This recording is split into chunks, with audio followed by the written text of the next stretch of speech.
olha só esse lugar. Oh, acho que essa deve ser a floresta dos cogumelos. Tá tudo bem, gato córneo. Nós assumimos daqui. Valeu pela carona. Ela não queria mesmo entrar lá. Bom, vamos bater na porta e ser super, hiper legais. Tenho certeza de que vão nos deixar passar. Quem vem lá? Oi, senhor cogumelo. Nós gostaríamos de saber se poderíamos entrar... Sorrisos? Apenas cogumelos mal-humorados são permitidos. Ah! Uau! Esses cogumelos são mesmo mal-humorados. Mas precisamos atravessar a floresta dos cogumelos. Vamos lá, gatuno. Não sabemos como atravessar a floresta dos cogumelos ainda. Mas tem que ter um jeito. Já sei! E é muito bom! Espera aqui. Hatcha! Se nos disfarçarmos de cogumelos mal-humorados, nós passaremos direto. Gatuno, você é um gênio! Vamos lá, Gabi. O que você acha? Cogumeloso bastante pra você? Não. Hã? Deveríamos ser cogumelos mal-humorados. Cogumelos mal-humorados não sorriem. Quero ver sua rabugice. Rabugiz, rabugiz, rabugiz! Muito bem. Acho que estamos mal-humorados e prontos pra ir.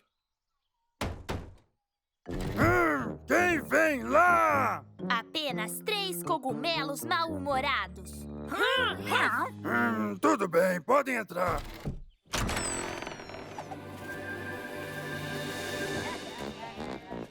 Uau! Olha só esse lugar. Outro dia úmido. Isso não é terrível? Tá bom. Só precisamos achar a saída. E lembrem-se, fiquem mal-humorados.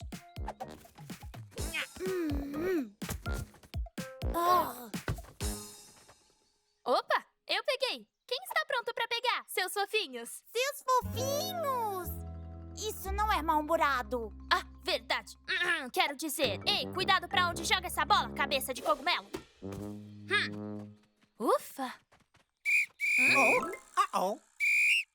Muito bem, pessoal. Vocês sabem o que esse apito significa. De novo, não! Alinhem seus troncos. É hora da dança favorita de todos.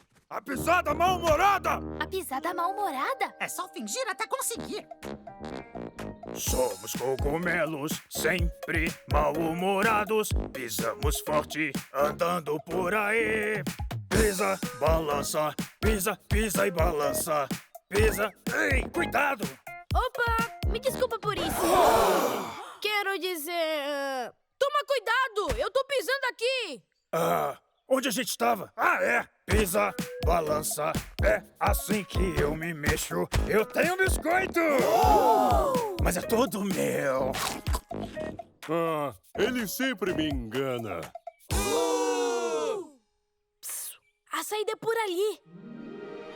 Muito bem. Vocês vão pra porta enquanto eu distraio os cogumelos. Tá bom, já chega. Tivemos uma diversão horrível fazendo sua dança horrível. E agora estamos indo embora. Tenham um dia horrível. Aquele cara sabe mesmo como ficar mal-humorado.